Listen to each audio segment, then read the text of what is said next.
ஏதாவது ஒரு பிஸ்னஸோ இல்லை ஏதாவது ஒரு வேலையோ நம்ம ஆரம்பிக்கணும் அப்படின்னு நினைக்கும்போது நம்ம மனசுக்குள்ளே எவ்வளவு கேள்விகள் இருக்கும்.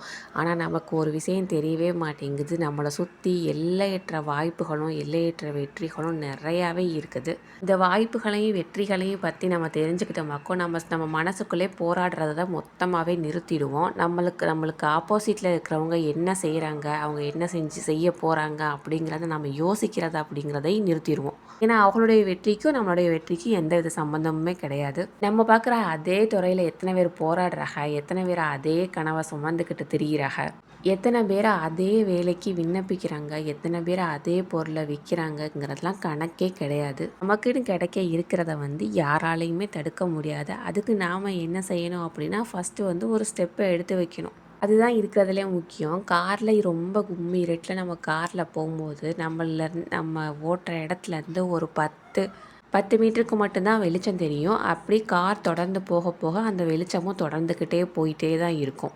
அது மாதிரியே தான் நம்ம ஆரம்பிக்கிற விஷயமும் ஸ்டார்டிங்கில் கொஞ்சம் தூரம் மட்டும்தான் நம்மளுக்கு வழி தெரிகிற மாதிரி இருக்கும். ஆனால் அந்த கொஞ்சம் தூரத்தை நம்ம கடந்துட்டோம் அப்படின்னா அதுக்கப்புறம் உள்ள வழி தன்னால் தெரிய ஆரம்பிச்சிடும். காரில் ஏறும்போது என்ன நம்ம போகிற தூரம் வரைக்கும் நம்மளுக்கு வெளிச்சம் தெரிஞ்சுக்கிட்டேவா இருக்குது. நம்ம மூவ் ஆகி போக போக தான் அந்த வெளிச்சம் நம்மளை தொடர்ந்து வந்துக்கிட்டே இருக்கும். அது மாதிரி தான் நம்ம செய்கிற செயலும் எதையுமே யோசிச்சுக்கிட்டே இருக்காமல் ஸ்டார்ட் பண்ணி விட்டுட்டிங்கன்னா அதுக்கான வழி அதுக்கான ஸ்டெப்ஸை நீங்கள் எடுத்து வைக்க வைக்க அடுத்தடுத்த வழி தன்னால் கிடைக்க ஆரம்பிச்சிடும். இப்போ நீங்கள் செய்ய வேண்டிய ஒரே வேலை என்ன அப்படின்னா முழு நம்பிக்கையோடு ஸ்டார்ட் பண்ண வேண்டியது தான். அதுக்கப்புறம் இந்த வீடியோ பிடிச்சிருந்துச்சுன்னா லைக் பண்ணுங்கள், ஷேர் பண்ணுங்கள், சப்ஸ்கிரைப் பண்ணுங்கள். பாய்.